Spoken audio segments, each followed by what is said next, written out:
if you could really have anything, what does it look like? Yeah. So I think it was just really wanting so badly to figure it out for myself.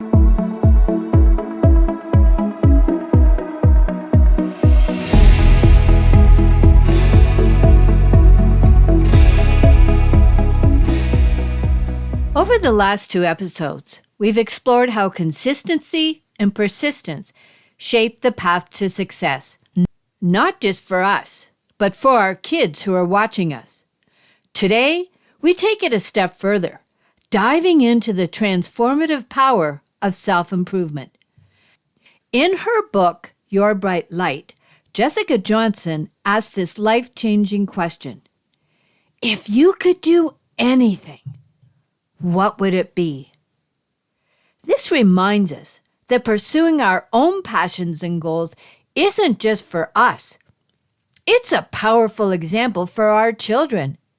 When we grow into the best versions of ourselves, we naturally become better parents, inspiring our kids to dream big and embrace their own journeys. So grab your favorite beverage, find a comfy spot, and let's dive into today's topic of dreaming big. Welcome to Tips for Parenting Youngsters, a podcast that's committed to your personal growth, enabling you to bring your best self to parenting and foster stronger family relationships. And if you're ready to invest in yourself and strengthen your relationships, I invite you to join our community by hitting that subscribe button. New episodes drop every Thursday. And if you're finding the podcast helpful, your feedback is invaluable. Please take a moment to leave a review. It makes a real difference and helps us all grow together.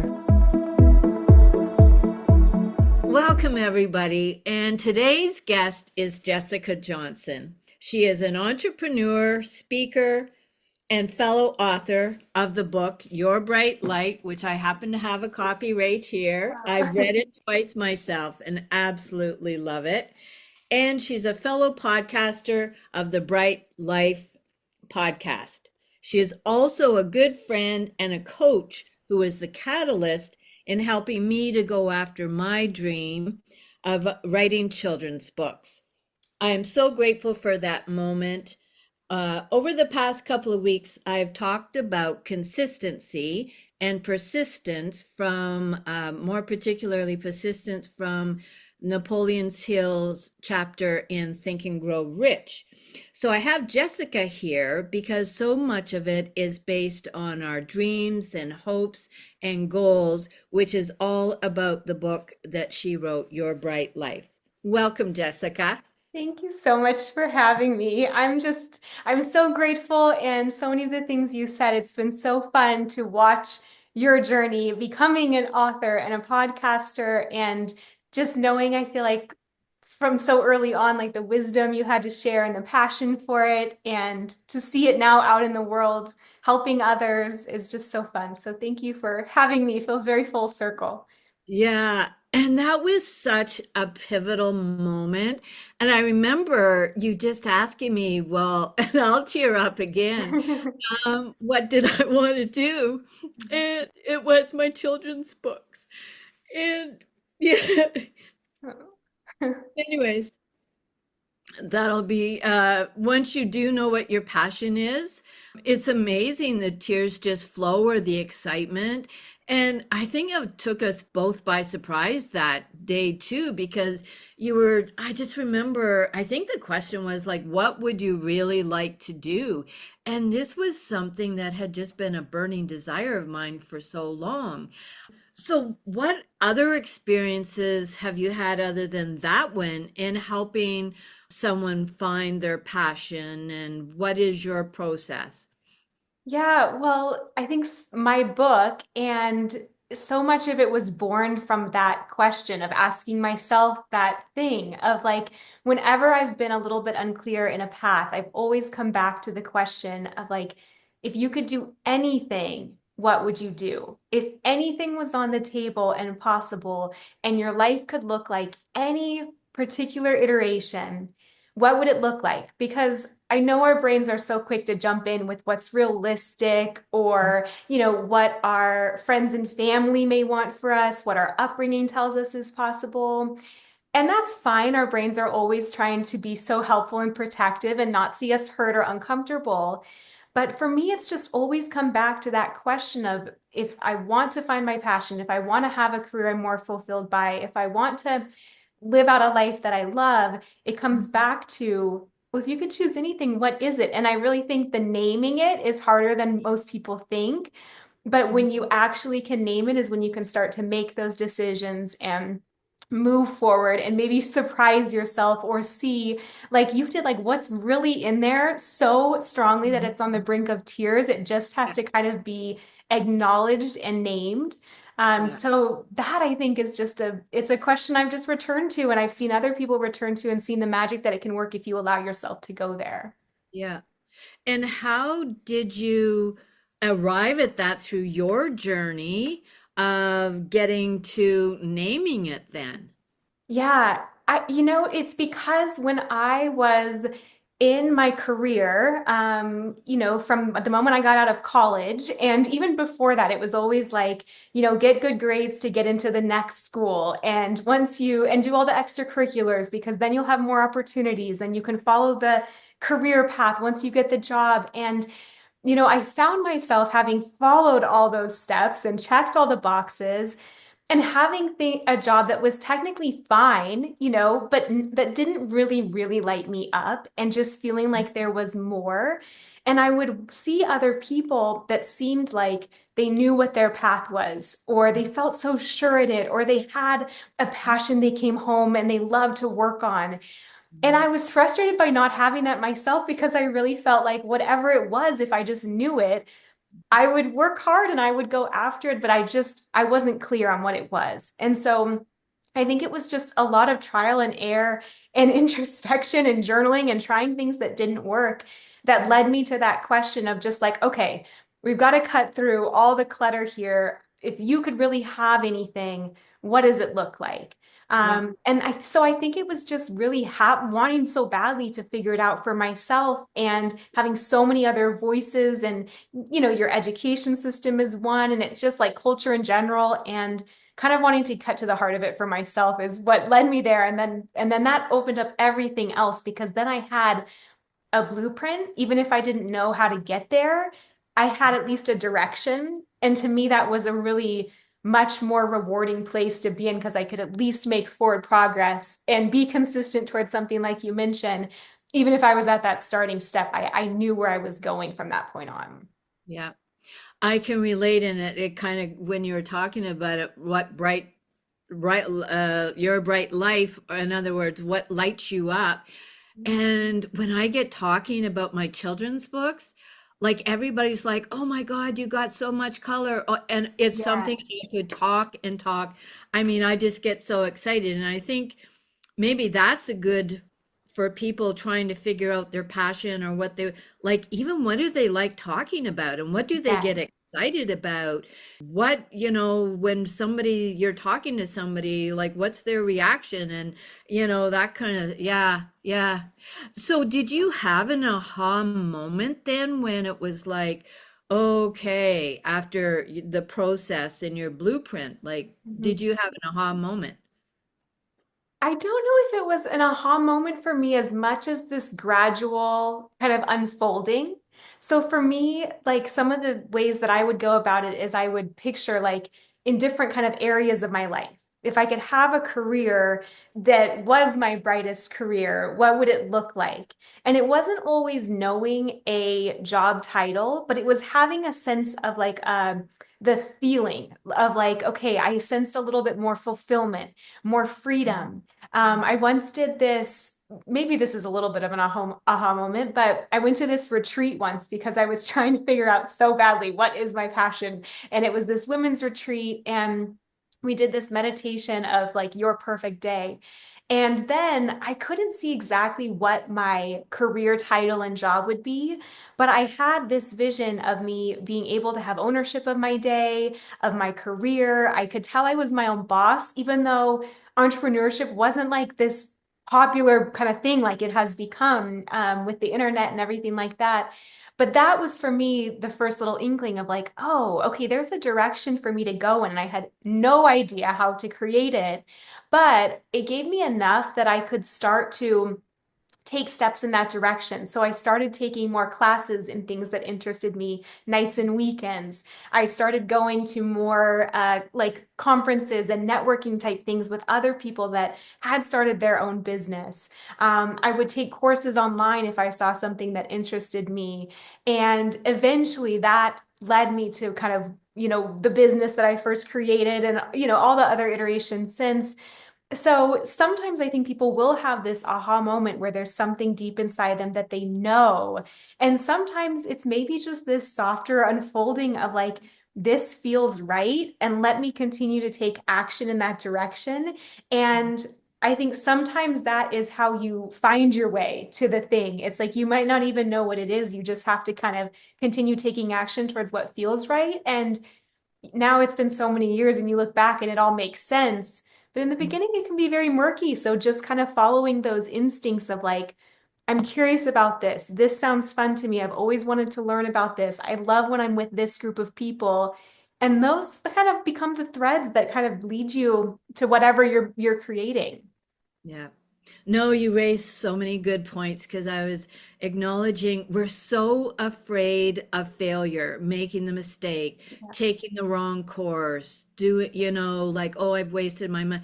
But it's not wasting your money or it's not wasting your time because you've learned, no, I don't like that. Or Yeah. like I heard you, it was an evolution for you. So you tried something unknown and Yeah. there's oh, which leads to my next point that you raised was the feeling around it. Like so many times we don't trust our intuition and our feeling, and it's like, oh, I need to have this big epiphany or this big aha. Maybe you do get it, but sometimes, like you say, it's just an evolution of trying different things and then you just keep, oh, doing more of the same. Like, yeah, yeah, a lot of good points in that. So, and then I think too, whether that leads to our self-limiting beliefs, Hmm. like in our abilities or our skills, or like you even had mentioned about the way we're raised or how society, like what in your book or how did you overcome your self-limiting beliefs and what are some common ones? And Yeah. I know. I think when I was newer into this journey of like starting a business or writing a book or hosting a podcast, I think that I thought it was more about kind of, I don't know, I think that I was more afraid of fear than I am now. I think I've realized now it's just a passenger on the journey when you are creating something you're really excited about or haven't done before. It's not something to avoid. It doesn't mean you're going the wrong direction. I really just think now I've made a lot of peace around it. So some of the fears that I had and that I think are so common now with anyone I talk to, you have fears around what will people think? Like that's so natural. And when you kind of look at it through a logical lens, I think it helps to just realize like your body and your brain are really trying to protect you, as we mentioned. I think they're really trying to just, from an evolutionary perspective, it wasn't safe to be out on your own when the tribe is thinking this way or wanting this way for you. And so it tries to protect you and say, what will they think? And it's like, that's okay. You kind of just have to talk to yourself and give yourself a new frame of thought. So I always call it like a reframing. Like you can write a more empowering belief because a belief is just something that we've collected a lot of evidence around. And so if you have the belief, someone won't like what I have to say, maybe your whole life you've picked up on that from other people or you've reinforced that for yourself, or it's just this tape you've been playing. And so I always think about like, what is a more empowering belief or what else could be true? And what else could be true is that you could inspire people. Like someone could be needing to hear what you have to say. Like with your message, there could be a parent that's had the hardest day ever. And then you sharing something that gives them encouragement or hope is like, could be everything for them in that moment. And probably all parents have that feeling or that day when they know how much that was meaningful to them. And so if you can start to play that belief or that tape instead in your brain of like, I'm making a difference, my voice needs to be heard, I have this message to share for a reason, and start collecting more evidence for that. And your evidence could be every time someone writes to you and thanks you, every review you get on a podcast or a platform like for a book.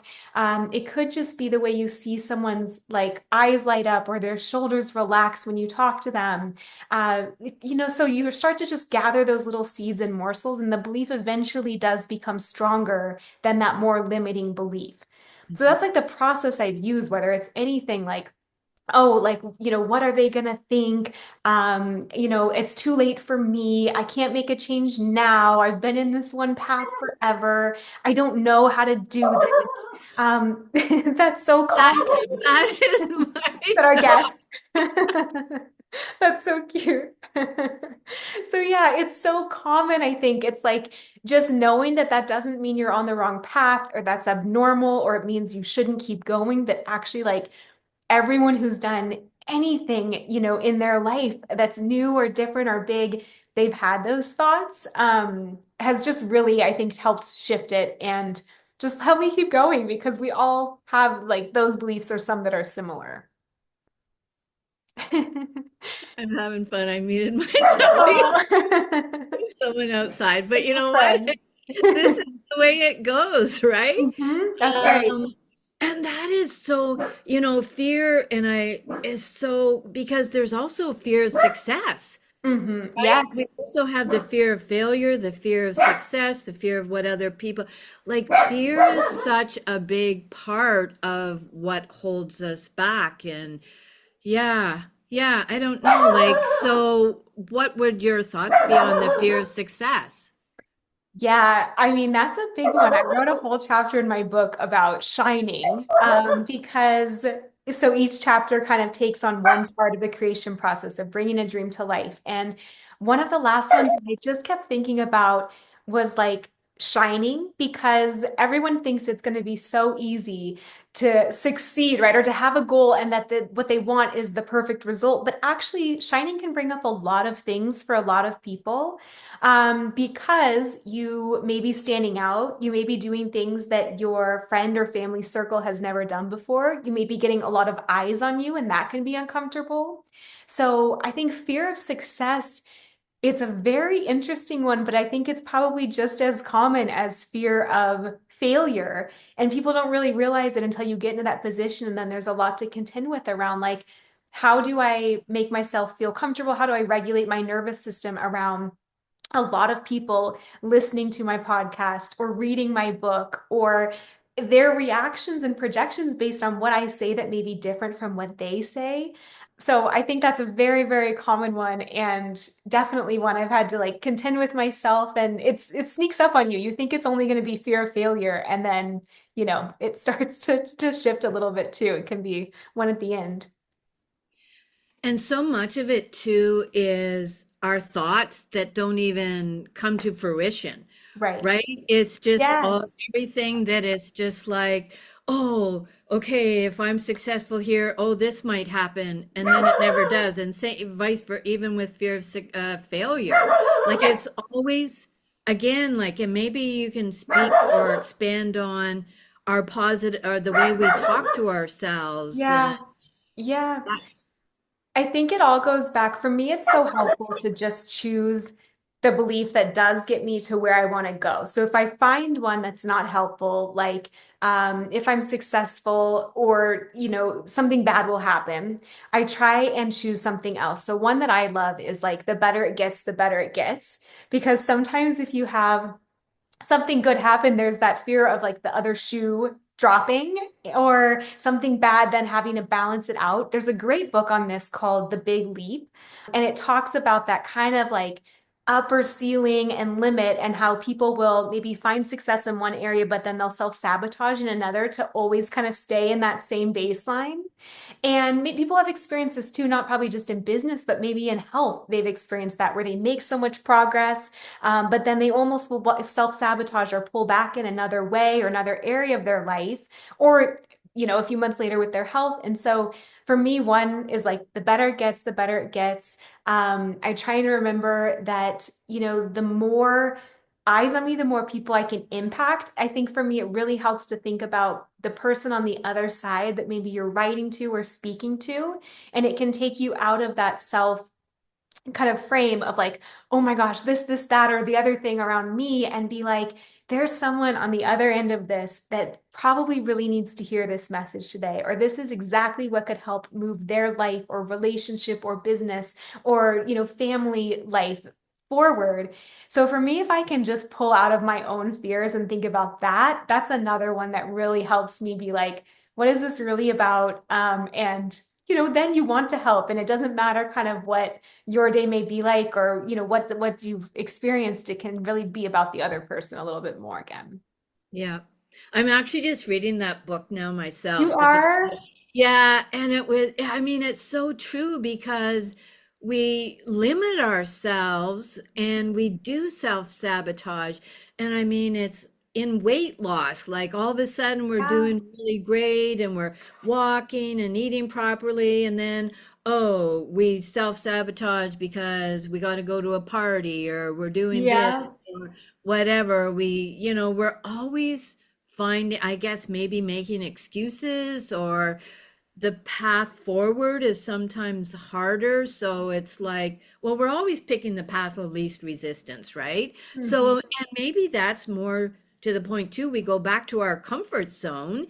which they talk about in the book with how we're regulated with a certain thermostat, or, but that doesn't mean we have to stay there. So we talked about self-doubt, didn't we? Yeah, there's so much of it, like how it can come in all the different sneaky ways your brain can manufacture that, Yeah. to maybe hold you back, or really I think it's a better like intention. I think it's to keep you feeling safe and comfortable, but you just have to know that like creating anything you care about, anything that you haven't done before is going to create discomfort, and you don't have to make that wrong. You don't have to make the discomfort that you feel wrong. It can just be actually reframed to be a sign that you're on a path that's meaningful to you, that's making a difference, that's a whole different trajectory than before. If you think the same thoughts day after day after day, of course you're going to feel the same, but sometimes there can be discomfort in staying somewhere you've outgrown too. So it's kind of like, which discomfort do you want to choose? Yeah. And I think too, so much of it, like you've talked about, is the self-talk Mhm. that goes through. So how was there a process in how did you start to reframe, or how did you learn to change your thought? Yeah, I know. Like looking back, I think that it was partly a mix of mentors that I learned from that said, here's the way, like these things are completely natural. They're going to come up. And here is the thing about beliefs, kind of like I mentioned, of just, a belief is something that you've stacked evidence for throughout your life. It doesn't mean it's true. It just means it's the thought that you've chosen to believe and to reinforce. And you can have those thoughts, but if you keep repeating a thought that doesn't get you to where you want to go, to your like brightest future, is that really serving you? And is that really the like path that you want to be feeding? And so asking those questions, like what else could be true? Like, really looking at your thoughts with fresh eyes and being like, is this something that I've just grown up believing? Or is this what I want for the rest of my adulthood going forward? Do I want to choose again with fresh eyes? Kind of just getting creative and allowing yourself to brainstorm a list of what else could be true. I don't Mhm. know, it's a little bit trial and error of how I learned it, but I Yeah. think definitely like mentors along the way, authors start to change your, perception of things.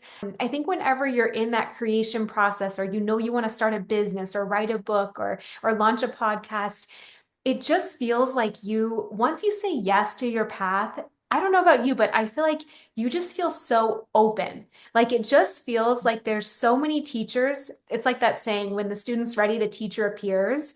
And it feels like there's this influx all of a sudden of teachers, whether it's through books, through courses, through podcasts, through YouTube videos you stumble across. At least that was my experience. So I think it was some mix of those, of just being like, oh gosh, I didn't realize I was actually the one running these thoughts, these things that are playing constantly. I do have some control over. Let me look again and choose ones that are going to get me where I want to go if I feel like I'm stuck with ones so far that haven't been doing that. I don't Yeah. know. Is that your experience as well? Yeah, and you know what I did? So when I was turning 65, it was like I was not happy with where my life was going. And it was like that enough is enough moment. I had been doing the same thing over and over and over. And I'm like, because what's that, the definition of Yes. sanity and expecting a different result. And I'm like, okay, so my tactic was if I always went left, I decided I would go right. Oh, Right. that's so So clever. if it was like, if this is the way I normally do things, then I'm totally going to do the opposite. Oh, I love that. And I was like, it started to work. And it was like, oh, that was a big That's aha smart. moment, like in trying to get out of that rut of, how come things aren't changing? So that was one strategy I had. Join me next week as Jessica and I dive even deeper into our conversation, exploring more insights and inspirations you won't want to miss. There is always time to rewrite your family story, break free from patterns that no longer serve you, and create a home filled with love, understanding, and unwavering support. I'm here to guide you every step of the way. As I conclude this episode, I must state that this podcast is designed solely for educational and entertainment purposes. While I bring my experience as a parent and grandparent, it's essential that you know I am not a licensed therapist. This podcast is not a substitute for professional advice from a physician, professional coach, psychotherapist, or other qualified professional. Got it? Awesome. Until next time, what is one thing you are grateful for?